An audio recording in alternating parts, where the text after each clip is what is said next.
네, 안녕하세요. 리치메이커입니다.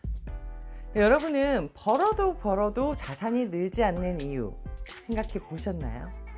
오늘 그 이유에 대해서 속 시원히 말씀드릴게요. 네, 내가 벌어도 자산이 늘지 않는 이유는 바로 부동산의 차이라고 합니다. 제가 부동산에 있어서가 아니라 이번 정부 들어 폭등한 집값과 이 부동산의 양극화로 빈익빈 부익부 현상이 더 크게 벌어지고 있다고 하는데, 올해 소득 하위 20% 가구의 자산 규모가 집계 이래 처음으로 감소한 것으로 나타났습니다.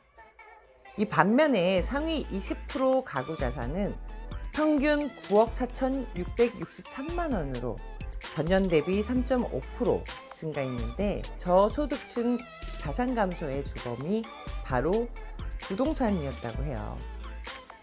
서울 아파트를 중심으로 고가주택은 가격이 상승을 했지만 지방주택과 수도권, 소형주택을 포함한 이 전체 주택가격은 하락한 것이 반영이 돼서 이 불평등이 더욱 심화된 거죠. 기사 보시면 가구의 자산 하락은 평균 298만 원. 이 원인은 부동산 부분이었고, 분위 가구의 부동산 자산은 작년 대비 2,728만 원이나 올랐습니다. 즉, 고소득층일수록 더 많은 부채와 레버리지를 이용해서 자산 확보에 적극 나선 게 이 부동산 양극화의 원인인데요.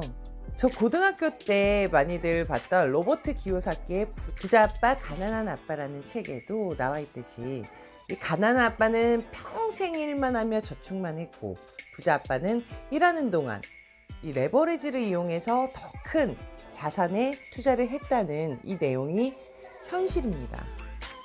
게다가 집값 격차가 심해지면서 이 자산 분배가 악화된 현상인데요. 제가 부동산에 있어서가 아니라 자산 불평등의 배경에는 부동산이 있는 것으로 결과가 나왔습니다. 이 실물 자산을 많이 보유한 고소득층은 집값 상승 등으로 자산이 계속 불어났고, 이와 달리 불릴 자산이 없는 저소득층의 순자산은 감소를 한 거죠. 이 순자산 기준으로 5분위는 자산 가운데 부동산 비중이 78.9%에 이르는데, 세금을 많이 걷는다고 이 격차가 많이 줄어들까요? 현재 40, 50대보다 20, 30대의 부채 규모가 훨씬 큰 것으로 나타났습니다. 누군가는 돈이 있어도 시간이 없지만, 누군가는 반대로 돈이 없지 시간이 없진 않잖아요.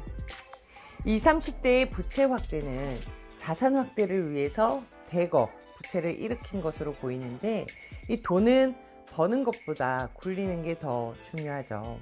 그만큼 요즘 젊은 세대들의 재테크나 부동산 관심이 이 날로 증가하고 있다는 겁니다. 이 부채는 자산 증식을 위한 부채가 있고, 또 기세 부채가 있죠. 우리나라 평균 가계소득이 123만 원 늘어나는 동안 부채는 242만 원 늘어나는 것으로 나타났는데, 특히 소비 같은 경우는 찔끔 늘어나고, 세금과 국민연금, 이자 비용 등 반드시 지출해야 하는 비소비 지출은 가구당 1,098만 원으로 집계돼서 통계 작성 이래 최대 금액을 기록했습니다. 비세부채는 자영업 가구에서 가장 많이 나타났고요.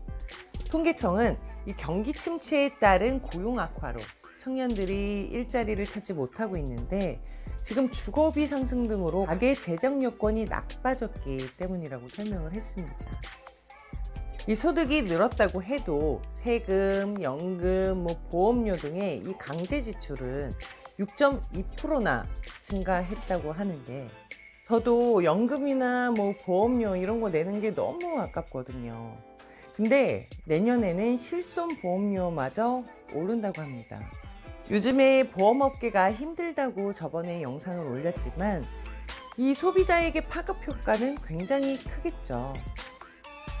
실손보험 손해율이 20% 증가한 120.9%라는 의미는 이 보험사가 보험료 10,000원을 받아서 보험금 12,910원을 주고 있다는 의미로, 이 한 자릿수가 아닌 두 자릿수로 올린다는 보험사도 나타나고 있습니다. 이 자꾸 어려워지는 경기의 일자리는 어떨까요?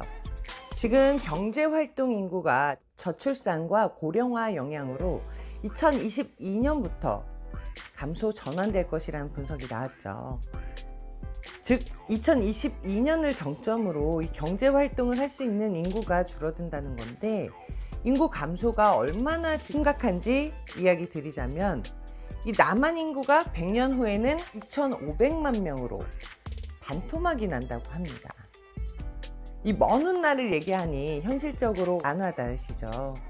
이거는 지난해 세계 최초로 무너진 이제 한 명대 출산율이 앞으로 더 악화될 거란 얘기인데, 6년 뒤에는 5명 중에 1명이 65세 이상의 젊은 노인층이라는 겁니다.